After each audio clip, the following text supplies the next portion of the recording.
Hi, welcome to Jana's Kitchen. Today we are having a crusty herb pork chop. Can anything sound better? Even though it's summer, it's a rainy day, and we turned the oven on, so we've been grilling a lot. So anyway, I've got some center cut pork chops, but you can use boneless pork chops, whatever your family likes. These are kind of thin. They were the ones on sale, and I'm going to pull off, there's a little bit of fat on this one. I'm going to pull that off.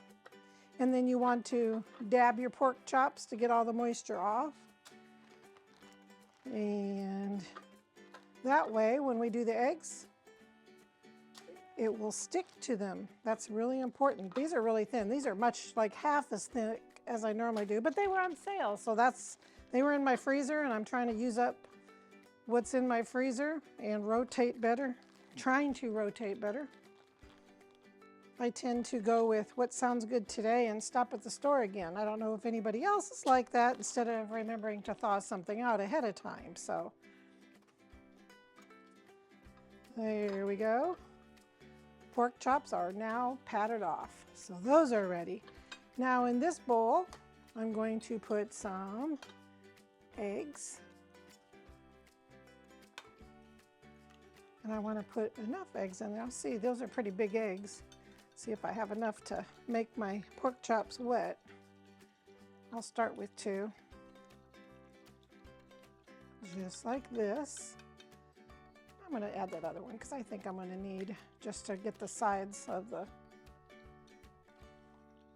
get up the sides of the pork chops, even though they're thin. Okay? I can always cook the rest of it or put it in the dog's food tonight. All right, so next I have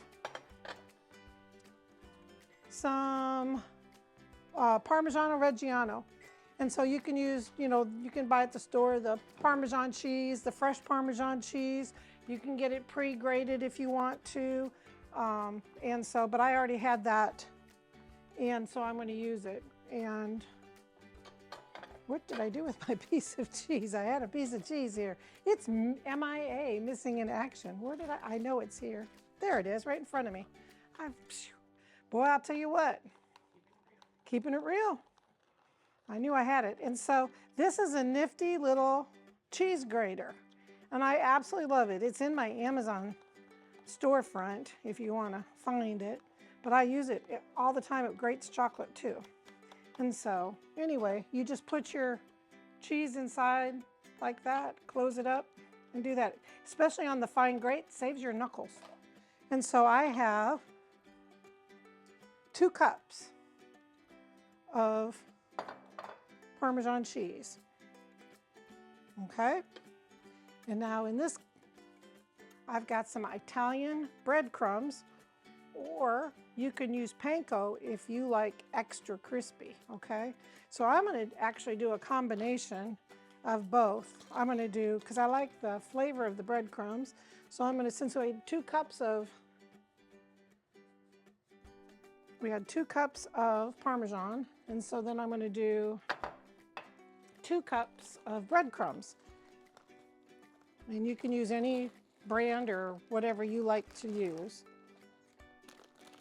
Panko is just a Japanese breadcrumb. It's kind of like when you buy commercial breaded shrimp. The crispiness on that is Panko. Okay? So now we have 2 cups of breadcrumbs and 2 cups of Parmesan cheese.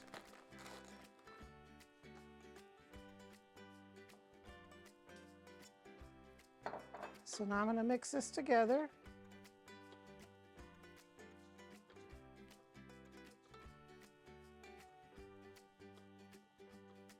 Just like that.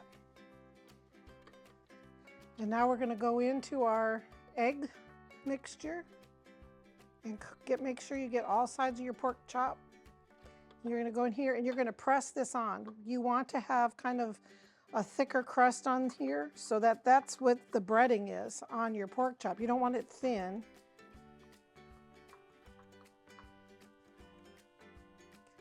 I'm going to actually double dip.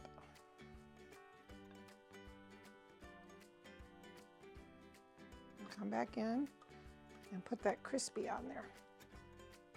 So good. There, see? Make some room here. So I'm going to keep doing that with all of these pork chops, and then we're going to come back. I'm going to put some butter. You can put olive oil or butter on. So I'm going to keep doing that. I'm going to double dip them, just like this, into the breadcrumbs and Parmesan mixture, just like this. Then I'm going to come back in here, go into the egg again. I've got my oven set at 400, okay? So preheat your oven to 400. We'll be back. Okay, we are back. Got our pork chops all breaded with the breadcrumbs and the fresh grated Parmesan. And so now we're just going to go through and put a little bit, because Parmesan is salty, a little bit. And so you want to go through and lightly. And the butter is also. And then I'm going to put, if your family likes pepper, if all you have is plain breadcrumbs, you can add a little bit of Italian seasonings to your regular breadcrumbs. And so then I'm going to go through, and you can use olive oil or butter. And so I'm going to go through, and this is what makes it really golden, is the olive oil or the butter. Just kind of get that, and then plus that cheese is going to get crusty. And then the oven being 400 kind of finishes that job. You just want to watch them really close, because every pork chop's different. Like these are thin, and some pork chops are thicker. I'm just trying to get, this is 1 stick of butter for these 6 pork chops. But I probably could have gone a little lighter, but why? It's butter. And so now I'm going to stick those in the oven, and we'll be back. Okay, we're back, and there are our Parmesan crusted pork chops. So delicious and crispy. Can you hear that? They are crispy, and they're going to be moist on the inside. So thank you for stopping by Jana's Kitchen. The recipe will be in the description box below. Just below the video, you'll see the word more. Touch that little word more, and the description box will populate with the recipe. Thank you for stopping by Jana's Kitchen. Make sure you look for my ranch oven potatoes and my corn on the cob that we did today. Thank you.